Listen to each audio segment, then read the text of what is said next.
Hello, and welcome to this read aloud of my book, Timeless, A History of the Catholic Church.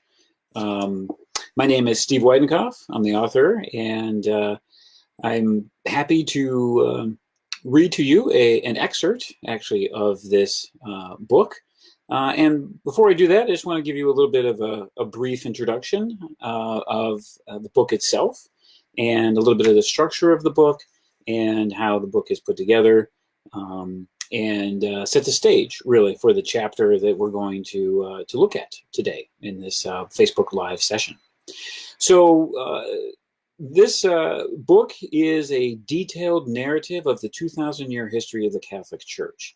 And what I mean by a detailed narrative is it's written in a story form, a form in which history should most be told, actually.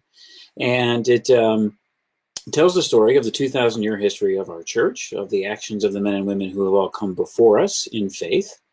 For those of you just joining us now, and for those, again, who are going to watch the video maybe later on YouTube, welcome. My name is Steve Weidenkopf. I'm the author of Timeless, and thank you for joining me here in my home office on this somewhat sunny, also rainy day in Northern Virginia.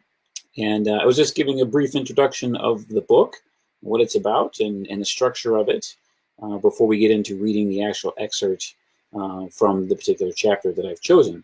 So my book is called Timeless. It's a history of the Catholic Church, and it was published by Our Sunday Visitor about a year ago, a little over a year ago or so now.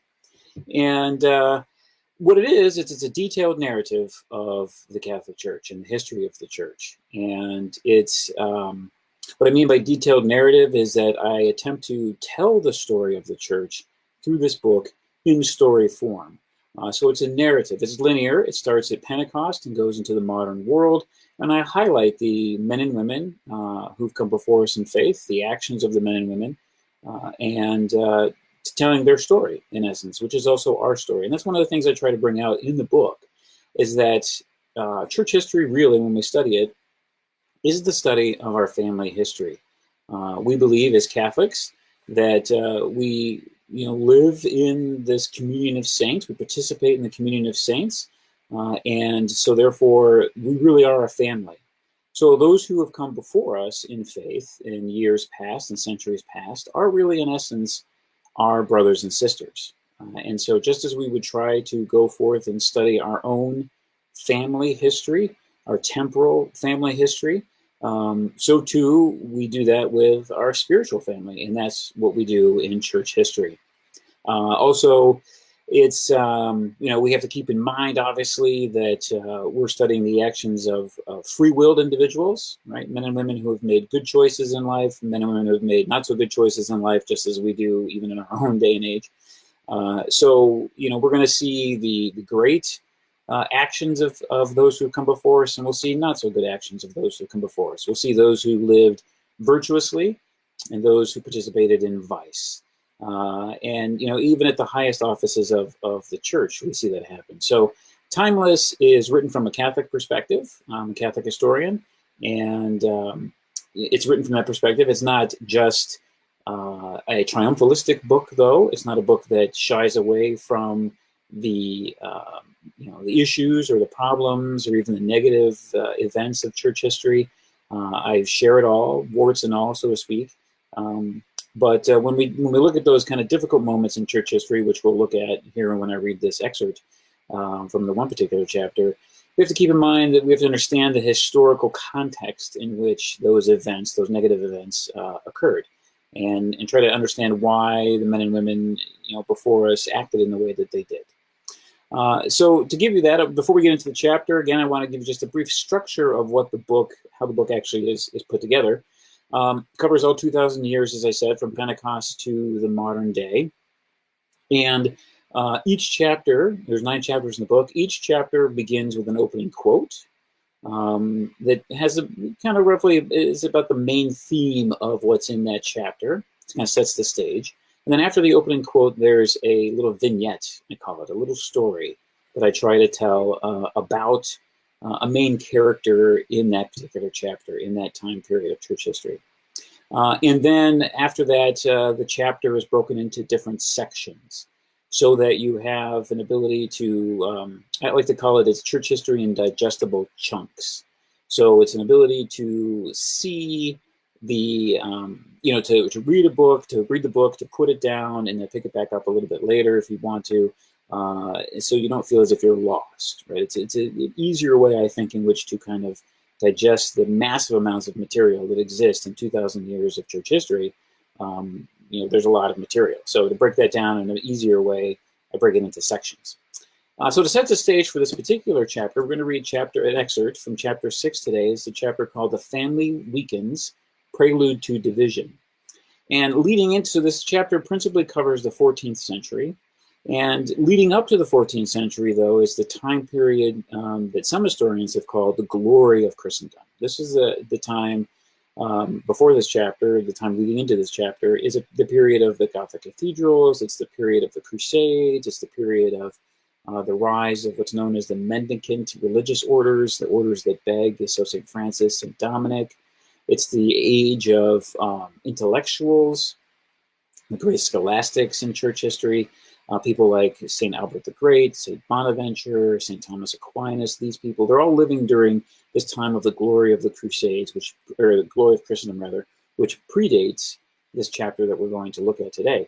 So you have this high watermark, if you will, of Christendom. And then we go into the 14th century and things kind of fall down, frankly. It's a very difficult period of time in church history, this 14th century.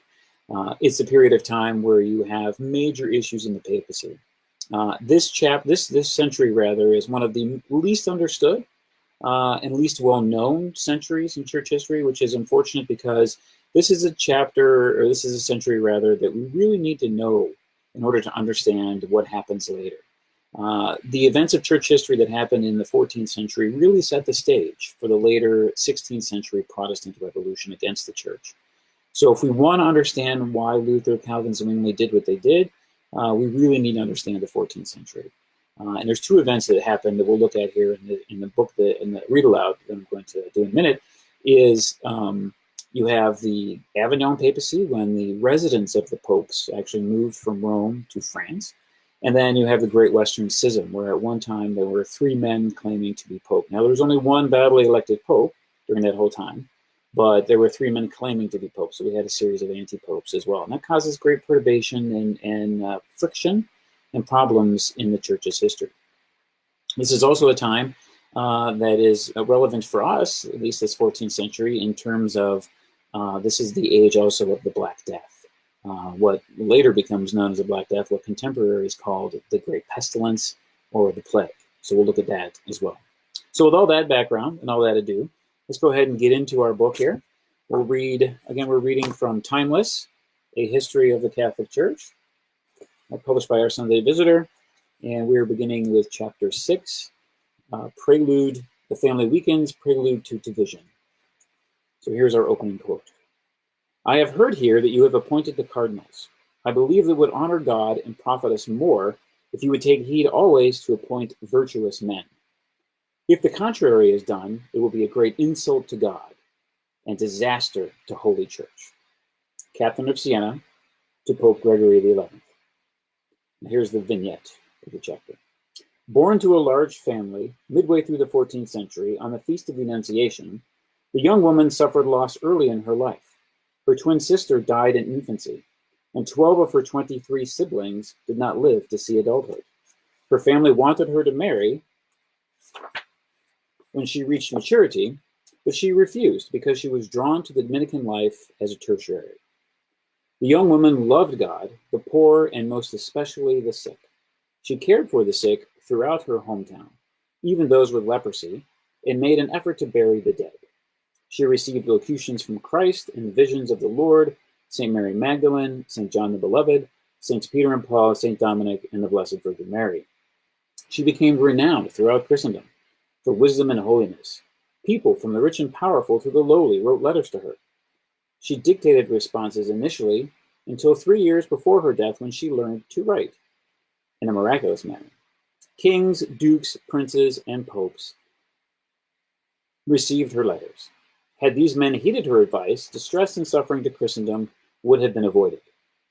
She left future Christian generations magnificent spiritual writings, including her dialogue with God on the spiritual life, which focused on authentic self-knowledge and guarding the soul by prudently and virtuously exercising the gift of free will. Catherine of Siena, one of the greatest female saints in the history of the Church, died at the early age of 33. She accomplished much in her short time on earth. Perhaps her single most impactful earthly achievement was convincing the Pope to return from France to his diocese in Rome, ending a 70-year scandal. That action was one of the bright lights in a century full of darkness, a time that set the stage for even greater calamity in the future. The Troubled Papacy.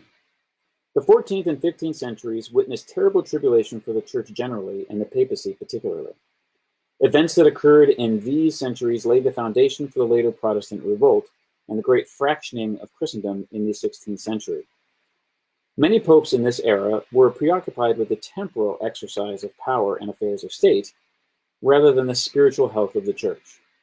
They frequently made imprudent decisions, and they used the spiritual weapons of interdict and excommunication as political weapons, which weakened men's adherence to their originally intended effect. Managing the papal curia and secular landholdings required massive revenue, which was raised through taxation, ecclesial fees, and loans with high interest rates from secular banking families. Papal taxation and the flow of money to Rome caused resentment in some areas of Christendom, becoming a source of discontent, especially from secular rulers as the centuries progressed. Although the election of the Pope by the Cardinals removed overt secular interference in choosing a new Pope, the College of Cardinals in this time was influenced by national interests. This resulted in long conclaves as the factions could not agree on a candidate. The successor of St. Peter is supposed to be a sign of unity in the Church. Unfortunately, in these centuries, more often than not, the Pope was a source of conflict and division. A Pope resigns, the story of Celestine V. Some men aspire to become the Pope. Some men reluctantly agree to their election as the successor of St. Peter. Some men flee from the very thought of walking in the shoes of the fishermen. Some men, like Saint Celestine V, who reigned in 1294, are the least likely candidates for the office, but are called by the Holy Spirit nonetheless. Peter Moroni, surnamed after Mount Moroni, where he sought solitude, was a hermit, a simple holy man living an ascetical life in the hills of the Abruzzi. Peter had become a Benedictine monk at the age of 17, desiring a life of penance and solitude. In the summer of 1294, his life was abruptly interrupted, and he became the main actor in one of the most bizarre events in church history. Pope Nicholas IV, who reigned from 1288 to 1292, had been dead for nearly 2 years. The cardinals, meeting in conclave in Perugia, could not agree on a successor. Unfortunately, national and political dynamics dominated the minds of the cardinals, and the church was left without a universal shepherd. Disgusted by the prolonged papal vacancy and the scandal it presented to the church, Peter wrote a letter to Cardinal Malabranca, Bishop of Ostia, chastising the cardinals for their inability to elect a pope. He predicted an awful calamity for the church if the cardinals persisted in their obstinacy. Moved by the letter from the holy hermit, Cardinal Malabranca read its contents in the conclave, and then nominated Peter as candidate for pope. The assembled cardinals agreed and elected Peter. A procession of dignitaries marched to his mountain retreat, where they presented Peter with the stunning news of his election as Supreme Pontiff. Of course, Peter demurred, as he had no interest in the papacy, but the cardinals persisted, and in resignation to God's will, he accepted and took the name Celestine. As Pope, Celestine lived in Naples, never setting foot in Rome. After only a 5-month reign as the successor of Peter, Celestine was convinced he did not have the skill set to continue as Pope. Overcome with the demands of the office, especially the political issues and affairs of state, and desiring to return to his former life of prayer and solitude, Celestine announced his resignation from the papacy to the cardinals on December 13th, 1294. Peter Moroni would live for another 2 years after his resignation, eventually dying at the age of 81. A Troubled Pontificate. 10 days after Celestine V's resignation, the cardinals assembled in conclave once more and elected Cardinal Benedetto Gaetani Pope, who then took the name Boniface VIII. He reigned from 1294 to 1303. Boniface made haste to Rome, having no idea he would be the last pontiff to live in the Eternal City for the next 70 years. Boniface loved the Church, and he desired her independence and recognition of papal supremacy above all else. Unfortunately, his actions lacked charity at times, and he unnecessarily made enemies of those who were powerful, especially the kings of France, or the king of France. His pontificate was one of the most turbulent in church history, marked by political conflict with most of the major rulers of Christendom. Philip IV the Fair became king of France at the age of 17. This grandson of the saintly King Louis IX lacked his famous grandfather's love of the church and unselfish love for his people. Philip was interested in ruling France absolutely, and he employed a man named Guillaume de Nogaret as an advisor. De Nogaret was described by contemporary as a body without a soul who cares nothing about anyone's rights but only wants to increase the wealth of the King of France. Trouble between Philip and Boniface began over the use of church revenue. Philip taxed church lands in France and used the proceeds to finance his various military campaigns. This action was clearly an attack on the independence of the church. So Boniface issued a bull in 1296 entitled Clericis Laicos, in which he stipulated the secular government could neither collect tax from the church without papal approval, nor could clergy pay a secular tax. Secular rulers who taxed the church without permission and clergy who paid the tax were both liable to excommunication, with absolution reserved to the Pope. Although the principle was correct, the application lacked charity. Boniface's bull did nothing more than raise the ire of Philip. Their relationship further deteriorated early in the 14th century when Philip arrested the papal legate on charges of inciting insurrection. Boniface demanded his release and threatened Philip with excommunication in the provocatively entitled bull Asculta File, or Listen, Son. Boniface's new bull was burned upon delivery in France. A year later, with tensions still high, Boniface released another imprudently worded bull, Unum Sanctum. Boniface VIII continued the formulation of the two powers theory, writing, "Spiritual power surpasses in dignity and in ability any temporal power whatever. If the terrestrial power err, it will be judged by a superior spiritual power. But if the highest power of all err, it can be judged only by God and not by man." Boniface argued that although the secular ruler has power within the temporal arena, he only exercises it through the will of the spiritual power, the Pope. Moreover, Boniface wrote, "We declare, state, and define that it is absolutely necessary for the salvation of all human beings that they submit to the Roman Pontiff." It was clear to Philip that something had to be done with the overbearing and overreaching Pope. So de Nogaret hatched a plan to seize Boniface and force him to resign. In September 1303, de Nogaret and 1,000 troops launched an attack on the papal palace at Avignon.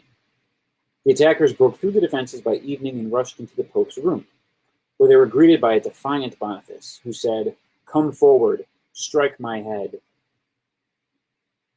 I wish to suffer martyrdom. I wish to die for the faith of Christ. Here is my neck, here is my head." De Nogaret and his supporters contemplated what to do with the captured pontiff into the next day. But the townspeople of Avignon stormed the palace and liberated Boniface. De Nogaret escaped back to France, but the effects of the event lingered with the Pope, who died in his sleep a little more than a month later. Philip, in ultimate disrespect, sent de Nogaret as his representative to the funeral. The strong relationship between French king and Pope, which had been established long ago by Pepin the Short, was in a precarious position. It became more estranged by Philip's actions after Boniface's death. The Avignon Papacy.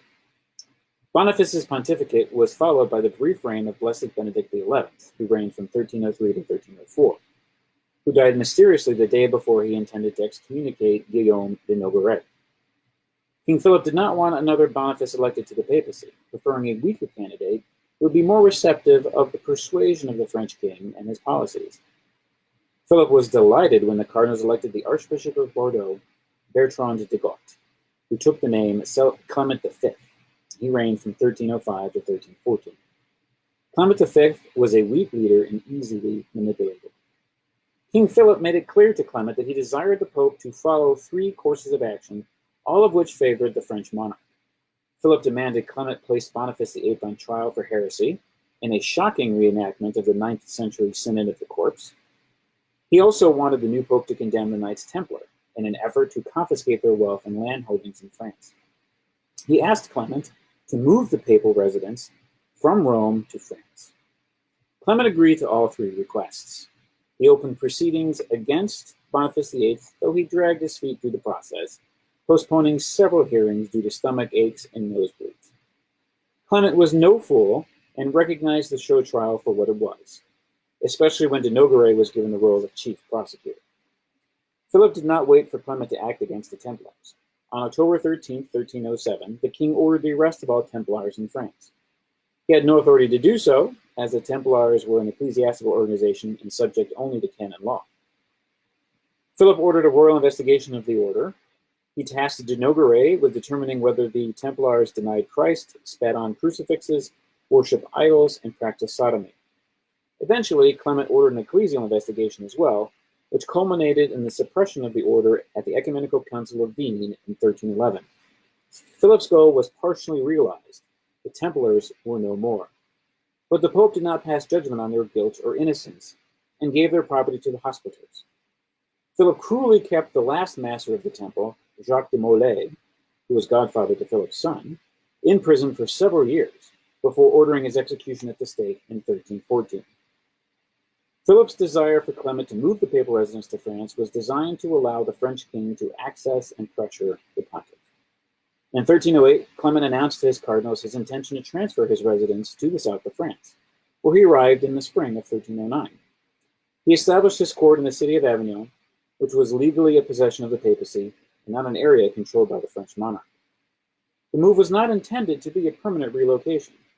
No pope who reigned in Avignon gave up the idea of returning to Rome, although it took 70 years for the return to occur. The pope remained the Bishop of Rome despite living in France. But the sight of the pope engaging in the ecclesiastical abuse of absenteeism weakened the papacy's prestige and respect. Rome itself was neglected during the long papal absence. Cattle were stabled in the naves of St. Peter's and St. John Lateran. Many secular rulers believed the Avignon popes were puppets of the French king, which was not the case in most respects, but the image remained of the pope favoring one secular ruler over the others. The College of Cardinals was greatly affected by the move to France. Nearly all the cardinals and curial officials created during the 70-year exile were French, which would be a major factor after the papacy returned to Rome. The Black Death. Europe suffered one of the world's most dramatic population upheavals in the 14th century with the arrival of what contemporaries called the pestilence, and since the 19th century has been known as the Black Death. All the areas of Christendom were affected by the plague, but England was hit the hardest. 3 waves of the pestilence wreaked havoc in the country from 1350 to 1450. England's population was 6 million in 1300. The plague so decimated the country that it did not recover its lost population for another 500 years. Although the disease was the bubonic plague, which in colder climates turned into pneumonic plague, it is possible that, at least in England, the disease was actually combined with anthrax, which spread rapidly due to a large cattle population. The incubation period for the plague was 2 to 8 days, after which symptoms such as high fever, diarrhea and vomiting, headaches, convulsions, dizziness, restlessness, and delirium could be present in the patient. As the bacteria collected in the lymph nodes, especially in the groin, armpits, and neck, they produced buboes, which in rare cases were internal. Death was near when the buboes burst and released pus, an immensely painful experience that occurred in 50% of cases within 3 to 6 days after onset of symptoms. The detrimental effect of the pestilence on Christendom cities is reflected in the papal city of Avignon in March 1348. The mortality rate exceeded 50%. Nearly 400 people died per day. During a 5-week span, over 10,000 people were buried in a cemetery purchased by the Pope for plague victims. In the heavily Jewish areas of southern France and Spain, people blamed the Jews for the devastating plague, which led to pogroms. In Strasbourg, 900 Jews out of nearly 2,000 in the city were burned by people angry at the pestilence. The Chronicle of Strasbourg recorded the contemporary belief that the Jews were responsible for the Black Death. In the matter of this plague, the Jews throughout the world were reviled and accused in all lands of having caused it through the poison which they are said to have put into the water in the wells. That is what they were accused of. And for this reason, the Jews were burnt all the way from the Mediterranean into Germany, but not in Avignon, for the Pope protected them there. Now, Pope Clement VI, who reigned from 1342 to 1352, appalled at the treatment of the Jews, issued a bull on July 4th, 1348, excommunicating anyone who harassed the Jews on account of the plague. Some believed that because the Jews suffered fewer deaths than Christians, which was a result really of their segregated living, personal cleanliness, good housekeeping, and diet, they were responsible for the plague. Clement VI pointed out the absurdity of that belief. Jews were suffering from the plague as well. The Black Death killed over 23 million people in Christendom, nearly a third of the total population, and produced significant and lasting economic, legal, and spiritual effects. The plague devastated the church's clergy as they suffered a higher percentage of mortality than the laity. The best priests disregarded the potential consequences of the plague and ministered to the sick and dying. Their noble and praiseworthy concern for their flock robbed the church of good priests, from which it took centuries to recover. Priests in urban areas were affected the most. Nearly 90% died from the Black Death. The priest shortage led to a lowering the minimum age for ordination, which then produced a church staffed with undereducated and inexperienced clergy. The impact from the plague on the church, along with other causes, laid the foundation for various ecclesiastical abuses in the 15th century. Now, I hope that you have enjoyed this little excerpt, this read aloud from my book, Timeless, A History of the Catholic Church. It's only a part of chapter 6. Continue on in that chapter to talk about the Avignon Papacy, or the return from the Avignon Papacy brought about by St. Catherine of Siena. Also discuss the Great Western Schism, which I mentioned earlier at the top of the video. Of at one time there were 3 men claiming to be pope, although there was really only one validly elected pope and 2 anti-popes. So I hope you've enjoyed this time with me. I thank you for tuning in, for watching. And I want to let you know that you can get Timeless, A History of the Catholic Church. It's available through Our Sunday Visitor, through their website, both the printed version as well as an ebook version. You can also find Timeless at any good Catholic bookseller near you, as well as on Amazon or any other online merchants as well. If you would like more information about me or about the other books that I have written, along with my blog posts that I write as well, you can go to my website, which is www.steveweidenkopf.com. So again, thank you so much for participating and for joining me today with this read aloud from a brief excerpt from chapter 6 of my book, Timeless. And I pray that everyone be safe, healthy, and may you give glory to God.